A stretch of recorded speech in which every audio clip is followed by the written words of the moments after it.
Hello friends, welcome to Apex Study Zone. Don't feel alone, let's join Apex Study zone.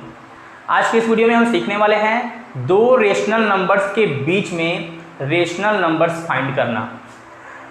हमको दो rational number given होंगे और उनके बीच में हमसे पूछा जाएगा कि इनके बीच में 4 रेशनल नंबर फाइंड कीजिए, 5 रेशनल नंबर फाइंड कीजिए या 10 रेशनल नंबर फाइंड कीजिए। मतलब दो रेशनल नंबर दिए रहेंगे और उनके बीच में कुछ रेशनल नंबर्स हमको फाइंड करने होंगे। तो सबसे पहले हम लोग बात करते हैं कि दो रेशनल नंबर के बीच में कितने रेशनल नंबर फाइंड किए जा सकते हैं। मान लीजिए R1 एक रेशनल नंबर है और R2 भी एक रेशनल नंबर है। अगर कोई भी दो रेशनल नंबर हो, इनके बीच में हम लोग कितने रेशनल नंबर लिख सकते हैं। तो चाहे कोई भी नंबर हो, उनके बीच में हम लोग इनफाइनाइट नंबर्स फाइंड कर सकते हैं। जैसे कि मान लीजिए अगर 2 है 3 है, अगर हम बोले 2 और 3 के बीच में नंबर्स बताइए, तो क्या कभी ये खत्म होने वाले हैं? कभी भी ये खत्म नहीं होने वाले हैं। हम लिख सकते हैं 2.1, 2.13, 2.013, 2.503, 2.196। मतलब हम 2 पॉइंट करके कितने भी नंबर्स लिख सकते हैं 2 और 3 के बीच में, इनकी कोई भी लिमिट नहीं है। ठीक इसी तरीके से दो रेशनल नंबर्स के बीच में हम लोग इनफाइनाइट रेशनल नंबर्स लिख सकते हैं। दो रेशनल नंबर के बीच में इनफाइनाइट रेशनल नंबर्स हम लोग लिख सकते हैं। इनफाइनाइट रेशनल नंबर्स, यहाँ पर ध्यान देंगे तो 2 भी रेशनल नंबर है, 3 भी रेशनल नंबर है और इनके बीच में ये जो भी नंबर्स लिखे हुए हैं ये भी रेशनल नंबर ही हैं। आगे हम आपको बताने वाले हैं कि डेसिमल वाले नंबर को हम लोग कैसे पहचानते हैं कि कौन से नंबर रेशनल होंगे और कौन से रेशनल नहीं होंगे। आगे हम इस बारे में बात करेंगे। फिलहाल हम यहाँ पर फोकस करते हैं कि दो रेशनल नंबर के बीच में इनफाइनाइट रेशनल नंबर्स हम लोग फाइंड कर सकते हैं। तो यहाँ पर हमने एक एग्जाम्पल लिया है, find 5 rational numbers between 8/3 and 16/3। दो रेशनल नंबर्स के बीच में रेशनल नंबर फाइंड करने के दो पॉपुलर तरीके हैं। तो दोनों ही तरीके आज की इस वीडियो में हम आपको बताने वाले हैं। तो सबसे पहले हम पहले वाले मेथड से कुछ एग्जाम्पल्स करेंगे, उसके बाद हम लोग दूसरे वाले मेथड पर आएंगे। तो यहाँ पर देखिए 8/3 और 16/3 के बीच में हमको 5 रेशनल नंबर फाइंड करने हैं। ऐसे तो दो रेशनल नंबर के बीच में इनफाइनाइट रेशनल नंबर हो सकते हैं, लेकिन हम लोग को सिर्फ 5 रेशनल नंबर ही लिखना है। तो हम लोग हमेशा इजी वे में जाएंगे। हम लोग इजी तरीके से लिखने की कोशिश करेंगे कि आखिर दो रेशनल नंबर के बीच में हम और रेशनल नंबर कैसे लिख सकते हैं। हमेशा हम लोग इजी तरीके की तरफ जाएंगे। हम लोग चाहें तो इसको पॉइंट में कन्वर्ट करके, डेसिमल में कन्वर्ट करके और इसको भी डेसिमल में कन्वर्ट करके इनके बीच में हम लोग रेशनल नंबर्स लिख सकते हैं, लेकिन हम लोग उस तरीके की तरफ नहीं जाएंगे। हम लोग हमेशा सिंपली अपने बेसिक तरीके की तरफ बढ़ेंगे और बेसिक तरीके से दो रेशनल नंबर के बीच में जितने भी रेशनल नंबर पूछे जाएंगे उनको फाइंड करने की कोशिश करेंगे। तो यहाँ पर देखिए 8/3 है और इधर है 16/3 और इसके बीच में हमको 5 रेशनल नंबर लिखना है। तो यहाँ पर गौर कीजिए, यहाँ पर डिनोमिनेटर सेम है, यहाँ पर भी 3 है और यहाँ पर भी 3 है। तो कभी भी डिनोमिनेटर सेम होता है तो नंबर्स को लिखना काफ़ी आसान होता है, क्योंकि 8/3 से बड़ा हम यहाँ पर लिख सकते हैं 9/3। ये 9/3 8/3 और 16/3 के बीच में निश्चित तौर पर आने वाला है। तो 8/3 से बड़ा होगा 9/3 और इससे बड़ा होगा 10/3, 11/3 और 12/3, ओके, और साथ में 13/3। तो 1 2 3 4 5, तो 5 रेशनल नंबर हमने यहाँ पर लिख दिया। इनके 9/3 और 10/3 के बीच में भी रेशनल नंबर होंगे, लेकिन उनको लिखने की जरूरत नहीं है। हम बार बार आपको कह रहे हैं हमेशा हम लोग सिंपल तरीके की तरफ बढ़ेंगे कि सिंपल तरीके से हम लोग कौन से रेशनल नंबर लिख सकते हैं, उन्हीं को लिखने की कोशिश करेंगे। इस बात को आप याद रखिएगा। तो ये हमारे 5 रेशनल नंबर हो गए। अब हमारा क्वेश्चन है find 5 rational numbers between 2/3 and 4/3। अब यहाँ पर देखिए 2/3 और 4/3 के बीच में हमको 5 रेशनल नंबर्स निकालने हैं।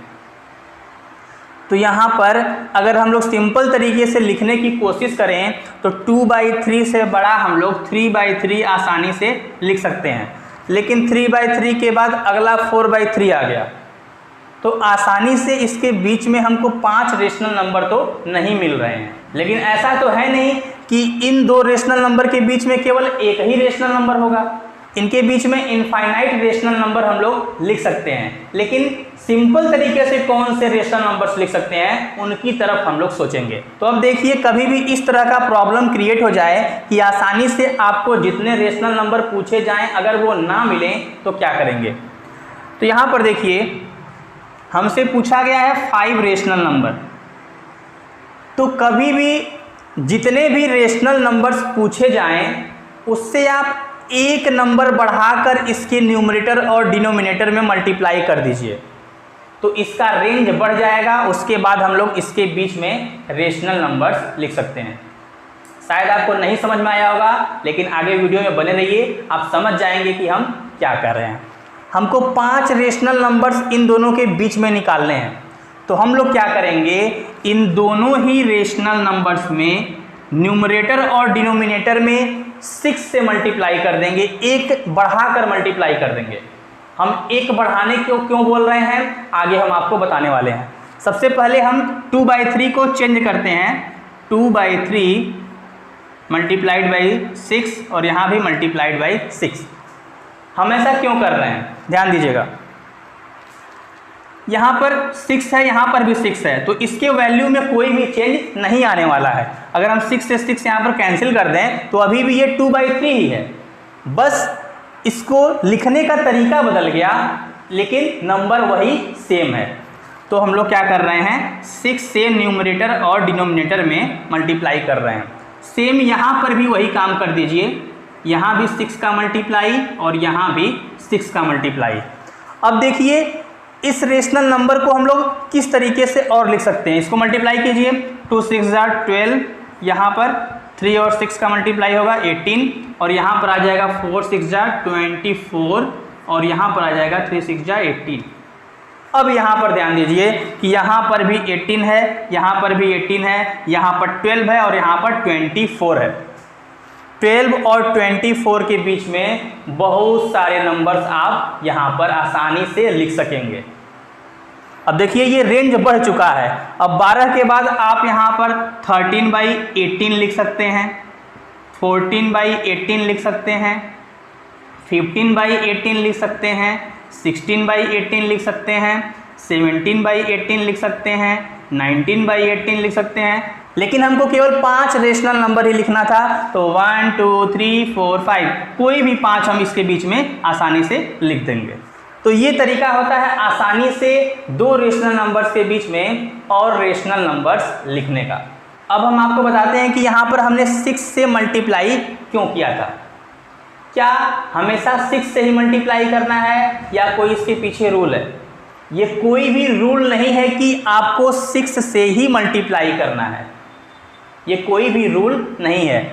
बस हम लोग किसी भी ऐसे नंबर से मल्टीप्लाई कर सकते हैं जिससे इनके बीच का रेंज बढ़ जाए और आसानी से हम लोग उनके बीच में नंबर्स लिख सकें। जैसे यहाँ पर 2/3 था, 4/3 था, आसानी से लिखने के लिए गए तो केवल हमको 3/3 मिला, अगला नंबर 4/3 था, तो आसानी से केवल यहाँ पर एक ही मिल रहा था। तो यहाँ पर इसके रेंज को बढ़ाने की ज़रूरत थी, तो हमने यहाँ पर 6 से मल्टीप्लाई कर दिया। लेकिन कोई ज़रूरी नहीं है कि आप 6 से ही मल्टीप्लाई करें, यहाँ पर आप 5 से भी मल्टीप्लाई कर सकते थे। एक बार हम लोग चेक करते हैं कि यहाँ पर 5 का मल्टीप्लाई करने से क्या फ़र्क पड़ता है। यहाँ पर हम लोग एक बार 5 से मल्टीप्लाई कर लेते हैं। यहाँ पर देखिए 5 से मल्टीप्लाई कर लेते हैं, तो ये देखिए 2 5 10, यहाँ पर आएगा 15, यहाँ पर 20 और यहाँ पर 15। इसके बीच में भी देखिए 10 का रेंज है, 10 से 20 के बीच में हम लिख सकते हैं 11/15 और 12/15, 13/15, 14/15, 16/15 या 15/15 भी लिख सकते थे, है ना। तो इसके बीच में हम लोग इस तरह से आसानी से रेशनल नंबर्स लिख सकते हैं जितने भी रेशनल नंबर्स हमसे पूछे जाएंगे। तो आखिर हम 6 से मल्टीप्लाई करने को क्यों सजेस्ट कर रहे थे, इस पर फोकस कीजिएगा। देखिए, जितने भी रेशनल नंबर्स हमसे पूछे जाते हैं, जितने भी रेशनल नंबर्स हमसे पूछे जाते हैं, उनसे अगर आप एक नंबर बढ़ाकर मल्टीप्लाई करते हैं तो कभी भी रेंज की कमी नहीं होती है। बात समझिएगा। अगर हम यहाँ पर 2 का मल्टीप्लाई करते तब क्या होता, चेक कीजिए, 2 2 2 और यहाँ पर 2, तो 2 2 या 4, यहाँ पर 3 2 या 6, 4 2 या 8, यहाँ पर 3 2 या 6। अब इसके बीच में देखिए, 4 के बाद आएगा 5/6, 6/6 एंड 7/6। अब यहाँ पर ध्यान दीजिए, जब हम लोग 4/6 और 8/6 के बीच में आसानी से नंबर्स को लिख रहे थे तो यहाँ पर केवल 4 के बाद 5 मिला, 6 मिला, 7 मिला, फिर 8 आ गया। यानी कि केवल 3 रेशनल नंबर ही हम लोग आसानी से लिख पा रहे थे, यानी कि इसके बीच का रेंज केवल 3 ही बढ़ पाया। यहाँ पर हम लोग 5/6, 6/6 और 7/6 ही केवल लिख पाए। लेकिन जब हमने 6 से मल्टीप्लाई किया था, 5 से मल्टीप्लाई किया था, तो हम काफ़ी नंबर्स उसके बीच में लिख सकते थे। तो अब जो बोलने जा रहे हैं उसको ध्यान से सुनिएगा। जितने भी रेशनल नंबर्स आपसे पूछे जाएं, अगर आप उससे एक नंबर बढ़ाकर मल्टीप्लाई कर देते हैं तो कभी भी रेंज का शॉर्टेज नहीं होता है। 2 नंबर्स के बीच में बहुत सारा आपको रेंज मिल जाएगा और आप आसानी से रेशनल नंबर्स को उनके बीच में लिख पाएंगे। तो ये कोई रूल नहीं है, लेकिन हमारा आपके लिए सजेशन रहेगा कि जितने भी रेशनल नंबर्स पूछे जाएं उनसे एक बढ़ाकर ही मल्टीप्लाई कर दिया करिए। कभी भी आपको नंबर्स की कमी नहीं होगी, आप आसानी से नंबर्स को लिख पाएंगे। लेकिन कभी भी आप बुक से क्वेश्चन अगर सॉल्व करें तो आपको अपने ऊपर कॉन्फिडेंस होना चाहिए इस टॉपिक में कि आपका आंसर सही है या गलत है, क्योंकि 2 रेशनल नंबर्स के बीच में इनफाइनाइट रेशनल नंबर्स लिखे आ सकते हैं और हो सकता है आपके बुक में कोई और आंसर दिया हो और आपका आंसर कुछ और आया हो। उम्मीद करते हैं आप समझ रहे होंगे। नेक्स्ट क्वेश्चन है हमारा, find 5 rational numbers between 3/5 and 5/2। अब यहाँ पर फोकस कीजिए। अभी तक हमने जितने भी एग्जाम्पल्स लिए थे उसमें डिनोमिनेटर सेम था, लेकिन इस कंडीशन में डिनोमिनेटर अलग अलग है। जब कभी भी डिनोमिनेटर अलग अलग हो तो सबसे पहले हम लोग डिनोमिनेटर को सेम कर लेंगे ताकि हम लोग आसानी से उनके बीच में रेशनल नंबर्स को लिख सकें। तो यहाँ पर है 3/5 और यहाँ पर है 5/2। यहाँ पर लिख लेते हैं 3/5 और यहाँ पर 5/2। तो सबसे पहला काम हम लोग करेंगे, इसके डिनोमिनेटर को सेम करेंगे। तो डिनोमिनेटर को सेम करने के लिए हमको 5 और 2 का एलसीएम लेना होगा। 5 और 2 का एलसीएम होता है 10, तो यहाँ पर हम लोग 10 लिख देंगे और यहाँ पर भी हम लोग 10 लिख देंगे। अब यहाँ पर देखेंगे कि न्यूमरेटर क्या मिलता है। तो न्यूमरेटर कैसे निकालते हैं, इससे इसको डिवाइड करते हैं। 5 2 जा 10, डिवाइड करने से 2 मिला और जो भी आता है उसका न्यूमरेटर में मल्टीप्लाई करते हैं। तो 2 आ गया, 2 का 3 में मल्टीप्लाई 6।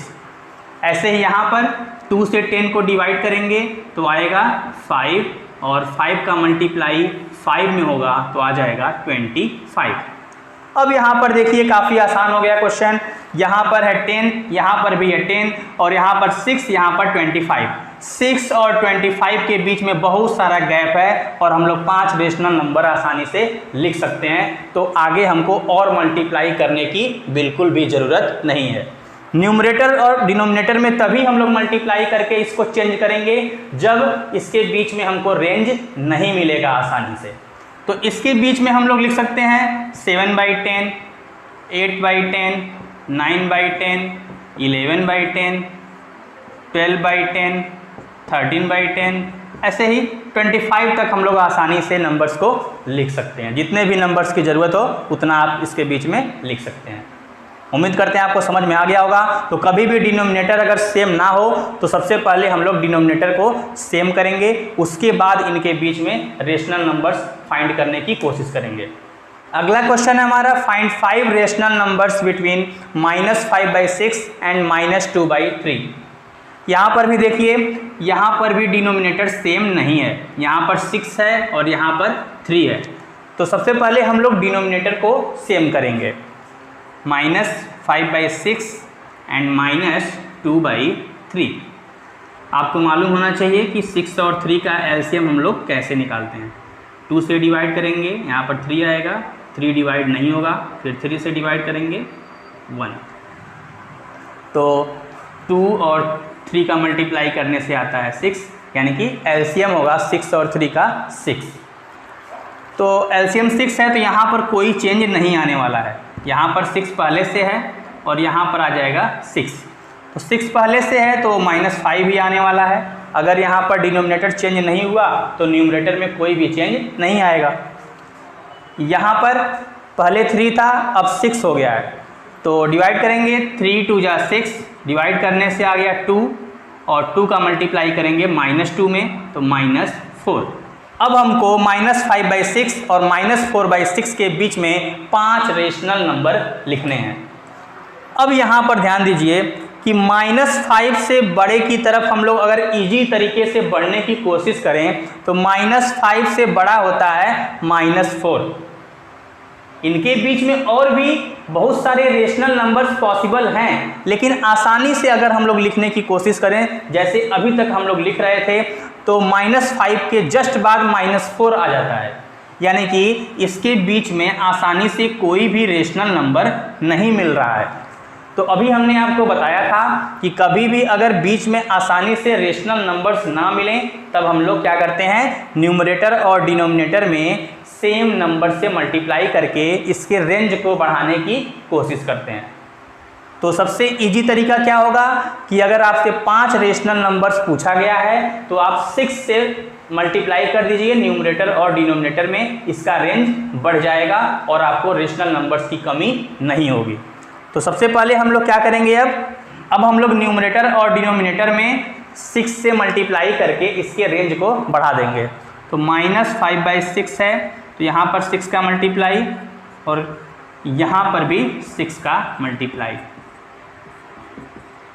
तो ये बन जाएगा -30/36 और ये हो गया -24/36। अब इसके बीच में हमको 5 रेशनल नंबर्स लिखने हैं, तो माइनस में है ये नंबर। -30 से बड़ा क्या होगा, -29 यानी -29। तो इसको हम लोग लिख सकते हैं -29/36। -29 से बड़ा क्या होगा, -28/36। इससे बड़ा क्या होगा, -27/36। इससे बड़ा क्या होगा, -26/36। इससे बड़ा क्या होगा, -25/36। तो ये 5 रेशनल नंबर्स हो गए -30/36 और -24/36 के बीच में। उम्मीद करते हैं आपको काफ़ी बेहतर तरीके से समझ में आ गया होगा। जितने भी कंडीशंस पॉसिबल थे सारे के सारे कंडीशंस हमने आपको बता दिए। तो स्टार्टिंग में हमने आपको बताया था कि 2 रेशनल नंबर्स के बीच में रेशनल नंबर्स फाइंड करने के 2 तरीके होते हैं। तो एक तरीका तो ये हो गया और सेकेंड तरीका अब हम आपको बताने वाले हैं। तो यहाँ पर हमने एक एग्जाम्पल लिया है, find 5 rational numbers between 1/5 and 2/3। इसको हम लोग सेकेंड मेथड से सॉल्व करने की कोशिश करेंगे। सेकेंड मेथड थोड़ा सा लेंदी होता है, इसमें कैलकुलेशंस ज़्यादा करने पड़ते हैं, लेकिन फिर भी आप इस मेथड को अच्छे तरीके से सीख लीजिए। दोनों मेथड सीखने के बाद आपको जिस भी मेथड से क्वेश्चंस को सॉल्व करने का मन करे उससे आप उसको सॉल्व कर सकते हैं। तो इसका मेथड क्या है, ध्यान दीजिए। यहाँ पर मान लीजिए 1/5 है और यहाँ पर है 2/3। इनके बीच में हमको 5 रेशनल नंबर्स निकालने हैं। तो हम लोग क्या करेंगे, सबसे पहले इन दोनों के बीच वाला वैल्यू निकालेंगे। इन दोनों के मिडिल में यहाँ पर कौन सा रेशनल नंबर मिलने वाला है। अब इन दोनों के बीच में कौन सा रेशनल नंबर मिलेगा, ये फाइंड हम लोग कैसे करते हैं उसको समझिए। तो उसको फाइंड करने का तरीका है कि दोनों रेशनल नंबर को जोड़ लीजिए और फिर उसका हाफ कर दीजिए। क्या करेंगे, सबसे पहले हम लोग 1/5 और 2/3 को ऐड करेंगे और जो भी आंसर यहाँ से मिलेगा उसका हाफ कर देंगे, आधा। ओके, तो इसको सॉल्व करते हैं हम लोग। 1/2 और इनको सॉल्व करना है तो 5 और 3 का हम लोग को एलसीएम लेना पड़ेगा। 5 और 3 का एलसीएम होगा 15। अब यहाँ पर कितना मिलेगा, 5 3 जार 15, 3 का मल्टीप्लाई 1 में 3, और यहाँ पर 3 5 जार 15, 5 जार 10। अगर आपको फ्रैक्शन सॉल्व करने में, फ्रैक्शन के एडिशन में प्रॉब्लम होता है तो जाकर हमारे चैनल पर आप वीडियो देख सकते हैं। बेसिक मैथ्स की प्लेलिस्ट में आपको फ्रैक्शन सॉल्व करने का तरीका मिल जाएगा, वहाँ पर आपको वीडियो मिल जाएगा, वहाँ से आप उसको सीख सकते हैं। इसके बाद क्या होगा, 1/2 मल्टीप्लाइड बाई 3 + 10 हो जाएगा 13, 13/15। तो ये मल्टीप्लाई करेंगे तो 13 × 1 = 13, और 15 में 2 का मल्टीप्लाई 30, 30। तो 13/30, यानी कि इन दोनों के मिडिल में जो रेशनल नंबर आने वाला है वो होगा 13/30। तो जाहिर सी बात है ये इनके मिडिल में है, यानी कि इन दोनों के बीच में ही मिलेगा। एक रेशनल नंबर हमको मिल गया। अब सेकेंड रेशनल नंबर फाइंड करने के लिए हम क्या करेंगे, अब बहुत ही आसान है। हमको फाइनली क्या करना है, इसके और इसके बीच का रेशनल नंबर चाहिए, वो भी 5 रेशनल नंबर। तो एक रेशनल नंबर तो हमने निकाल लिया। अब दूसरा निकालने के लिए क्या करेंगे, सेम यही मेथड फॉलो करेंगे, लेकिन इस बार इनके और इनके बीच में निकाल लेते हैं। अब इनके और इनके बीच में निकालेंगे तो यहाँ पर आएगा, इनके और इनके बीच का अगर रेशनल नंबर हम लोग निकालते हैं तो कहीं यहाँ पर मिलेगा, और जाहिर सी बात है वो भी 1/5 और 2/3 के बीच में ही रहेगा, तो वो भी हमारा एक आंसर हो जाएगा। इसी तरीके से हम लोग जो भी रेशनल नंबर मिल जाते हैं और बाकी रेशनल नंबर के साथ उनको मिला के उनके बीच का वैल्यू निकाल के हम लोग बीच के रेशनल नंबर्स फाइंड कर लेते हैं। तो अगला रेशनल नंबर हम लोग निकालते हैं 1/5 और 13/30 के बीच में। तो सेकेंड रेशनल नंबर के लिए हम लोग क्या करेंगे, 1/2 और इन दोनों को ऐड कर देंगे, 1/5 + 13/30। अब इसको सॉल्व करते हैं। तो 5 और 30 का एलसीएम होगा 30, यहाँ पर आएगा 5 6 = 30, तो यहाँ पर 6, और यहाँ पर 30 है, यहाँ पर भी 30 है, तो यहाँ पर 13 ही होगा। 1/2 मल्टीप्लाइड बाई 13 और 6 जोड़ेंगे तो आ जाएगा 19, 19/30, मल्टीप्लाई कर देंगे 19/60। ओके, तो इन दोनों के बीच में मिल गया 19/60। तो 19/60 भी इन दोनों रेशनल नंबर्स के बीच में ही आने वाला है। तो हमने 2 रेशनल नंबर तो फाइंड कर लिया। अब अगला रेशनल नंबर निकालना है, तो हम चाहें तो इनके बीच में निकाल सकते हैं, या फिर इनके बीच में निकाल सकते हैं, या फिर इनके बीच में निकाल सकते हैं। तो अगला रेशनल नंबर हम लोग निकाल लेते हैं इन दोनों रेशनल नंबर के बीच में, आप कहीं पर भी निकाल सकते हैं। तो अगला निकालते हैं। तो थर्ड रेशनल नंबर के लिए हाफ और इन दोनों को ऐड कर देते हैं, 13/30 + 2/3। तो 3 और 30 का एलसीएम होगा 30, तो यहाँ पर हो जाएगा 30, यहाँ पर कोई चेंज नहीं, 13, और 3 से डिवाइड करेंगे तो 10 आएगा, 10 का मल्टीप्लाई 2 में 20। तो हाफ और इन दोनों को ऐड करते हैं तो 20 और 10 30, यानी कि 33 आएगा, 33/30, और मल्टीप्लाई कर देंगे तो 33/60। तो इन दोनों के बीच वाला रेशनल नंबर हो गया 33/60। तो हमने 3 रेशनल नंबर तो निकाल लिया, 1 2 एंड 3। अब अगला हमको 2 रेशनल नंबर और चाहिए। अब 2 रेशनल नंबर के लिए हम लोग कोई भी 2 रेशनल नंबर्स को सेलेक्ट करेंगे और उनके बीच में रेशनल नंबर निकाल लेंगे। तो इसके लिए हम इस बार सेलेक्ट कर लेते हैं ये वाला, 1/5 और 19/60 के बीच में एक रेशनल नंबर निकाल लेते हैं। तो चौथे रेशनल नंबर के लिए हम लोग क्या करेंगे, हाफ 1/5 + 19/60। उम्मीद करते हैं आपको तरीका समझ में आ गया होगा। ऐसे ही आपको जितने भी रेशनल नंबर चाहिए होगा उसको आप 2 रेशनल नंबर को सेलेक्ट करके उनके बीच का रेशनल नंबर निकाल के फाइंड कर सकते हैं। तो इसको सॉल्व करते हैं। 1/2, 60 और 5 का एलसीएम होगा 60। यहाँ पर 5 से डिवाइड करेंगे तो आएगा 12, 12 का 1 में मल्टीप्लाई 12, 12 + 19। अब इसको ऐड कर लेते हैं। तो 19 और 12 को ऐड करते हैं तो 9 और 2 11, 1 + 1 2 और 1 हो जाएगा 3। ओके, तो 31/60, तो मल्टीप्लाई करेंगे 31/120 आ जाएगा। तो चौथा रेशनल नंबर हो गया इसके बीच में 31/120। अब इसी तरीके से हम लोग पांचवा रेशनल नंबर भी निकाल लेंगे। 1 2 3 4 4 रेशनल नंबर हमने अभी तक फाइंड कर लिया है। अब पांचवा के लिए हम लोग कोई भी सेलेक्ट कर लेते हैं। तो इस बार हम सेलेक्ट कर लेते हैं इन दोनों के बीच में, इन दोनों के बीच वाला रेशनल नंबर हम लोग निकाल लेंगे, जो कि हमारा आखिरी यानी कि पांचवा रेशनल नंबर होगा। तो पांचवा रेशनल नंबर हम लोग निकाल लेते हैं इन दोनों के बीच में। तो वो निकलेगा हाफ 33/60 + 2/3। अब इसको सॉल्व कर लेते हैं। हाफ 60 और 3 का एलसीएम होगा 60, यहाँ पर कोई चेंज नहीं 33, 3 से डिवाइड करेंगे तो आ जाएगा 20, 20 का मल्टीप्लाई 2 में 40। इसको सॉल्व कर लेते हैं, इसको ऐड करेंगे आ जाएगा 73/60 यानी कि 73/120, यानी कि इन दोनों रेशनल नंबर के बीच में 73/120 आने वाला है। तो पांचों रेशनल नंबर हमने फाइंड कर लिया। ये जितने भी रेशनल नंबर हैं ये दोनों 1/5 और 2/3 के बीच में आते हैं। तो ये होंगे 5 रेशनल नंबर्स बिटवीन 1/5 एंड 2/3। बाकी उम्मीद करते हैं कि ये वाला तरीका भी आपको समझ में आ गया होगा। इसका एक ही तरीका है कि दो रेशनल नंबर्स के मिडिल में रेशनल नंबर्स निकालते जाइए और आपको रेशनल नंबर्स मिलते जाएंगे। तो इस वीडियो को लाइक करके अपना प्यार बरसाइए ताकि आगे भी हम आपके लिए ऐसे ही वीडियोस लाते रहें।